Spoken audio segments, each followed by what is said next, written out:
नर्मदे हर। नर्मदा परिक्रमा एक विलक्षण अनुभूति के 81वें पर्व में मैं डॉक्टर सुरुचि अग्निहोत्री नाइक आप सभी का स्वागत करती हूँ।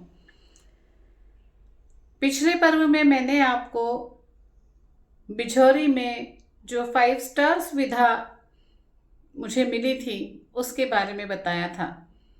अब आगे चलते हैं। पिछले पर्व में मैंने बताया था कि चलते चलते विक्रमपुर, जोगी टिकरिया, देवरा होते हुए जब हम आगे की ओर चल रहे थे तब रास्ते में मुझे एक डॉक्टर दंपत्ति मिली। उनसे मैंने जो सीखा वो एक बहुत बड़ी सीख थी। साथ ही में एक छोटा सा प्यारा सा कान्हा मुझे रास्ते में मिला और एक आभास, एक ऐसी शक्ति का जो मेरे साथ साथ चल रही थी। आइए अनुभव को शुरुआत करते हैं।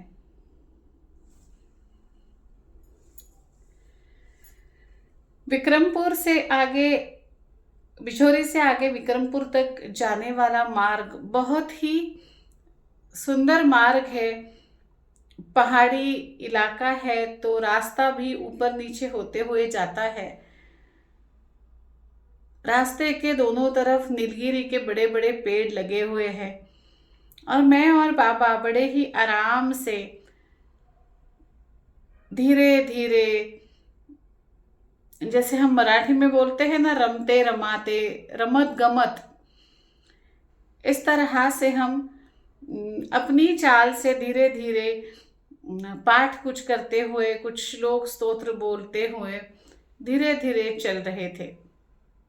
इतने में एक सफ़ेद कार हमारे पास आकर खड़ी हुई। कार में एक महिला बैठी हुई थी। उन्होंने कहा, आप परिक्रमा में हो? हमने कहा हाँ। तो आप अभी जोगी टिकरिया जाओगे? हमने कहा हाँ। तो आइए गाड़ी में बैठिए, हम आपको छोड़ देते हैं। हमने कहा हम पैदल परिक्रमा वासी है और हमने संकल्प किया है कि हम पैदल ही चलेंगे, तो आप क्षमा कीजिएगा, हम गाड़ी में नहीं बैठ सकते। ये सुनकर वो महिला नीचे उतर आई और अपने पति से इशारा किया और कहा, आप थोड़ा आगे जाके रुको, मैं इनके साथ चल के आऊंगी। परिचय हुआ तब पता चला उनका नाम था डॉक्टर श्वेता जैन।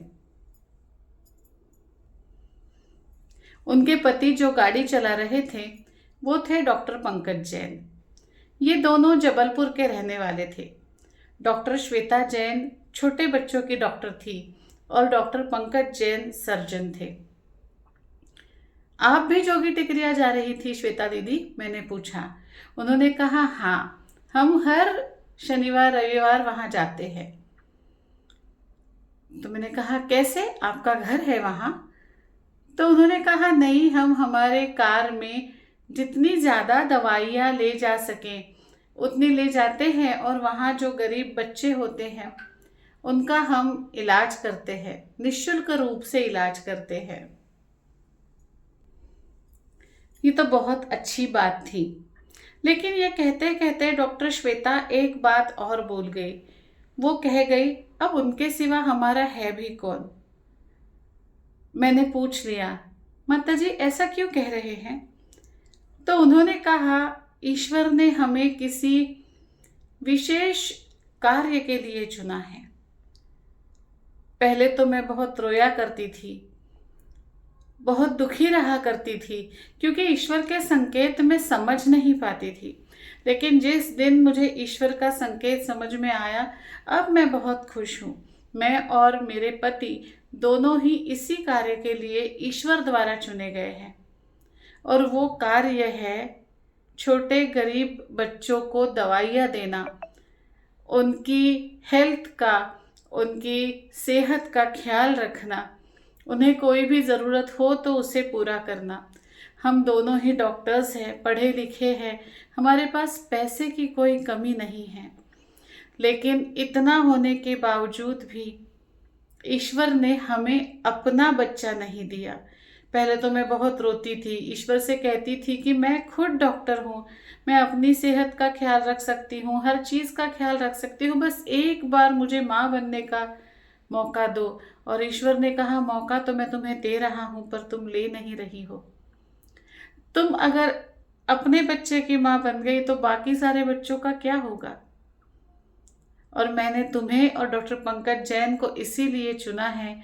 ये संकेत जब मुझे समझ में आया, तब मैं भगवान से कहती हूँ, भगवान अच्छा ही हुआ तुमने मुझे कोई बच्चा नहीं दिया। अगर मुझे बच्चा देते तो मैं उसके लालन पालन में, संगोपन में लग जाती और इन सारे बच्चों की तरफ ध्यान ही नहीं दे पाती।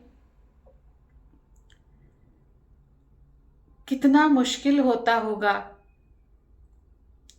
इस चीज से। इस अगर आपको बार बार पेट में दर्द होना, पेट खराब होना, गड़बड़ी होना, लूज मोशन होना, गैस होना, पेट की आंतों पर सूजन आना, पेट फूला फूला सा लगना, बद्धकोष्ठता होना, ऐसी चीज़ें हो रही तो हो सकता है आपको इरिटेबल बोवेल सिंड्रोम की समस्या हो। ये एक फंक्शनल डिसऑर्डर है। इसका अर्थ है कि दिखने में तो आते सामान्य लगेगी, लेकिन उनके कार्य करने में बिगाड़ हो सकता है। ये बीमारी शरीर में कई दिनों तक बनी रहती है और धीरे धीरे रोग प्रतिकार शक्ति को भी कम करती है। लेकिन अब टिश्यू सॉल्ट थेरेपी से इस बीमारी को दूर करना हो गया है आसान। अपने शरीर की खनिजों का संतुलन रख टिश्यू सॉल्ट थेरेपी रोग प्रतिकार शक्ति को बढ़ाती है, आंतों को मजबूत करती है और पचन शक्ति भी बढ़ाती है। आईबीएस के लिए टिश्यू सॉल्ट थेरेपी एक बहुत ही असरदार और प्रभावी चिकित्सा पद्धति साबित हो चुकी है। ये अति प्राचीन चिकित्सा पद्धति है जिसके कोई साइड इफेक्ट नहीं होते। नवजात शिशु, गर्भवती महिलाएं एवं वृद्धों के लिए भी संपूर्णतः सुरक्षित है। तो अगर आपको या आप में से किसी को आईबीएस की समस्या या पाचन संस्था से लेकर कोई भी समस्या होती है तो संपर्क करें तज्ञ हेल्थ केयर डॉक्टर सुरुचि अग्निहोत्री नाइक और नंबर है 9823653511। धन्यवाद। दुख से जाना और कितना आनंद होता होगा ईश्वर का संकेत समझना। डॉक्टर श्वेता जैन और डॉक्टर पंकज जैन पूरा हफ्ता भर अपना क्लिनिक चलाते हैं। उसमें से जो भी उत्पन्न होता है, कुछ मात्र थोड़ा अपने खान पान के लिए एक छोटे से 1 BHK के फ्लैट में वो रहते हैं और सारा ही उत्पन्न ऐसे बच्चों के इलाज पर, ऑपरेशंस पर, सेहत पर, दवाइयों पर लगा देते हैं। देने में क्या आनंद होता है ये उस दिन मैंने डॉक्टर श्वेता जैन के चेहरे पर देखा। थोड़ी ही दूर हम आए जहां पंकज जी ने गाड़ी रोकी थी और अब उन्हें जाने में विलंब हो रहा था, इसलिए श्वेता जी गाड़ी में बैठ गई। श्वेता जी ने हमें हमारा सामान मांगा कि चलो आप नहीं आ रहे हैं तो आपका सामान दो, हम जोगी टिकरिया में छोड़ देंगे। मैं मेरा सामान तो नहीं दे सकती थी। शूलपानी की झाड़ी में मुझे एक आवाज़ आई थी कि अपने कर्मों का बोझा किसी और के सर पर मत दो, लेकिन उन्होंने इतने प्यार से कहा कि बाबा ने अपना सामान दे दिया और जैसे तय हुआ था जोगी टिकरिया में ललिता दीदी के पास डॉक्टर श्वेता जैन, डॉक्टर पंकज जैन ने बाबा का सामान छोड़ा और वो आगे बढ़े। उनकी दूर जाती हुई गाड़ी को देखकर मुझे ऐसा लग रहा था कि मानो ये किसी देवदूत का यान है जो बहुत सारे बच्चों को खुशियां बांटने जा रहा है। हम आगे जा रहे थे। आगे जोगी टिकरिया को कुछ ही किलोमीटर अंतर बाकी था। एक छोटी सी चाय की दुकान, जिसे टपरी कहते हैं ना, उस तरीके की थोड़ी सी दुकान थी। कुर्सियां लगी हुई थी, पंडौल जैसे डाला हुआ था छोटा सा, और हमारे पास का पानी ख़त्म हो गया था, तो वहाँ से पानी मांगने के लिए हम वहाँ गए थे। हमने अपनी अपनी बोतलें भर ली और बस आगे ही निकलने वाले थे, तो बिल्कुल तोतले तोतले से बोल पीछे से आवाज़ देने लगे, नर्मदे हल मैया, नर्मदे हल, आओ आओ बैठ जाओ। तुरंत ही उस तोतली आवाज़ ने अपनी दादी को आवाज़ दिया, अरे दादी गुड़ लाओ, चटाई लाओ, परिक्रमा वासी है, कुर्सी पर थोड़ी ना बैठेंगे। पलट के देखती हूँ तो 2.5-3 साल का एक बहुत ही प्यारा कृष्ण कन्हैया बिल्कुल अपने तोतले तोतले बातों में, अपनी गोल गोल बड़ी बड़ी आंखों में मुस्कुरा रहा था और हमें बुला रहा था। मेरी चुन्नी खींचकर उसने कहा, आओ माता जी चाय नाश्ता कर लो। ये इतना सा गुड्डा कितनी बड़ी बड़ी बातें करता है। मैं तो सोच के हैरान हो गई, इसको परिक्रमा के बारे में कितना पता है। उसे पता था कि हम परिक्रमावासी हैं तो हम कुर्सी पे नहीं बैठेंगे। उसने दादी को आवाज़ लगाया और कहा, अरे दादी चटाई लाओ, परिक्रमावासी आए हैं, कुर्सी पर थोड़ी ना बैठेंगे। दादी गुड़ लाओ, पानी लाओ। और उनकी दादी बाहर आ गई। दादी ने चटाई डाली और मेरे चेहरे पर का आश्चर्य पढ़कर उन्होंने कहा, आप तो पूछो बाबू से, उन्हें तो सब परिक्रमा के बारे में सब पता है। तो मैंने ऐसे ही पूछ लिया, बाबा जी, कान्हा जी, अब जोगी टिकरिया कितनी दूर है? 6 किलोमीटर। एक क्षण का विलंब न करते हुए वो जवाब दे रहे थे।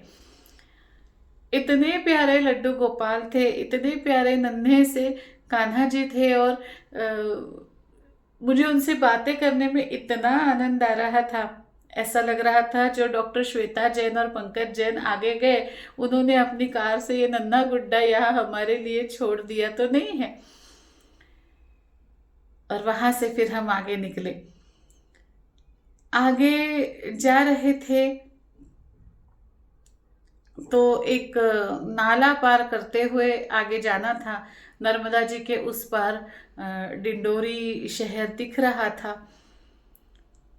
ये नाले के पास हम बैठे रहे और यहाँ से शुरू हुई एक अलग यात्रा। यहाँ से कुछ ऐसा हुआ जो हो तो रहा था, समझ तो रहा था, महसूस भी हो रहा था, लेकिन ऐसा क्यों हो रहा है ये पता नहीं था। हम कभी हंसते, कभी आश्चर्य करते और कभी मैया के ऊपर छोड़ देते। देवरा के यहाँ से एक ऐसा आभास हो रहा था कि कोई शक्ति हमारे साथ चल रही थी। हाँ, बिल्कुल चल रही थी और कदम कदम पे वो हमें बता रही थी, देख देख देख मैं चल रही हूँ, देख मैं हूँ। विचारों का ऐसा आदान प्रदान, शब्दों की ऐसी उलट पुलट की क्या बताऊं, समझ में ही नहीं आ रहा है कि कैसे बताऊं। हाँ, लेकिन उसके पहले एक बात ज़रूर हुई थी। वहाँ एक लंबे नारायण गुफा करके है, उस गुफा के दर्शन जब हमने लिए और आसन लगाने की बात हमने की, तो बस यहीं से, बस यहीं वो जगह थी कि वहाँ वहाँ से हमने महसूस किया कि हम दर्शन करके बाहर आए और यहीं से कुछ ना कुछ हुआ है। पता नहीं ऐसा क्यों हुआ कि वहाँ जो महंत थे उनसे दर्शन करने के बाद जब हम बाहर आए तो एक अंदर से आवाज़ आई, अंदर से आवाज़ आई, हमें आगे जाना है, हमें यहाँ आसन नहीं लगाना। ऐसा तो वहाँ कुछ नहीं था कि मैं ना बोलूँ, मैं आसन ना लगाऊं, लेकिन कुछ तो था कि मैंने और बाबा ने एक दूसरे की तरफ देखा और हमने कहा चले आगे, हमको तो आगे ही जाना है ना। बिल्कुल जैसे जैसे हमारे शब्दों से बोलने के पहले हम एक दूसरे के साथ विचारों से बोल चुके हो। और फिर ऐसी ही आश्चर्यजनक बातें होती गई, कब तक? बिल्कुल आगे तक, जोगी टिकरिया तक होती गई। लेकिन क्या बातें हुई इस अनुभव कथन में नहीं बताऊंगी क्योंकि वीडियो बड़ा हो जाएगा।